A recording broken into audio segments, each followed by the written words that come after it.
Good morning, Governor Sandoval, Mayor Kroll. Caleb, thanks very much for having me. Fellow veterans, it's an honor to be here and to have your attention. I have to say, I'm really thrilled to be a part of the legislature right now, to be working with Governor Sandoval, to be working with Caleb, to be working with the Veteran Services Commission, because we are doing really, really good things. And that's what I wanted to focus my remarks on today, what we're doing in the legislature. One of the big issues that the nation has to deal with and states have to deal with over and over and over again when we have different conflicts is that we have to be ready to absorb our servicemen and women back into the civilian world. I don't need to tell anybody here in this room about that because you all have lived it, that I have lived it. We've all been there. And so it's incumbent on us to be ensuring that our state and our country is ready for this newest generation of veterans. So what are we doing? Governor Sandoval's been doing great things with the executive branch already outside of any legislation. He's ensuring that our state services, our state executive departments are working together. The Interagency Council on Veterans Affairs meets regularly now to ensure that what we're doing works for veterans. Additionally, the state legislature is considering several pieces of legislation this session in order to keep that going. One of the things that I'm proud to be working on is ensuring that veterans can get in-state tuition when they come home. One of the things that Nevada can do is we can make our schools friendly, we can make Nevada friendly for veterans and get them to come here and make their lives here in Nevada. Additionally, we are working on developing our veterans courts more and more.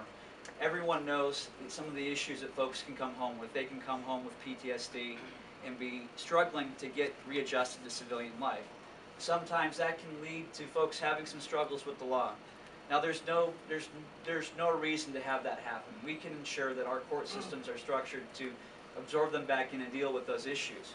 We can help them connect to their VA benefits and get that all sorted out for them. We can do that through that process. Caleb and the Veteran Services Office along with the National VA are doing those sort of things.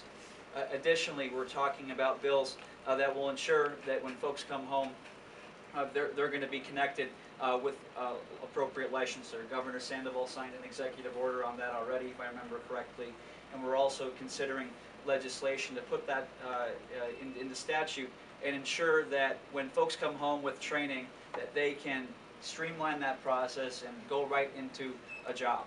That's the number one thing that we can be doing for veterans right now is making sure when they come home they have a job, because if you don't have a job you're in for a world of hurt. And I'll tell you firsthand that you have a lot of folks coming home and can't directly transfer their jobs. I was a machine gunner, for example. There's not a huge demand for that. And you know, during the downturn, you run into situations where you're overqualified for a lot, right? Who wants to hire a Marine to deliver pizzas or work at a McDonald's because you're a Marine? We don't expect to hold on to you very long. But on the other hand, you haven't had a chance to complete your degree. You haven't had a number of those things, so you sort of get caught in the middle. And so what Governor Sandoval has done and what we're going to firm up and put into statute will ensure that every Marine, sailor, soldier, airman, Coast Guardsman, National Guardsman will have a job. And you know, I think the thing to emphasize today while we're all here is that this is an issue that we are working on hand in hand. There are no egos involved in this. We are really just all trying to do what's best for veterans. And I think when you look back at previous demobilizations, that's a huge improvement over what the nation is doing, what the state is doing. And I think you all need to know that so you can tell all your various veterans groups and contacts that the state is doing really good things. And I'm very proud to stand here and report that to you because it is important that we get it right. So thank you for your time today, and again, thank you for being here at the legislature to help us get some of these things done today, because you being in the building will make a difference. So thank you very much.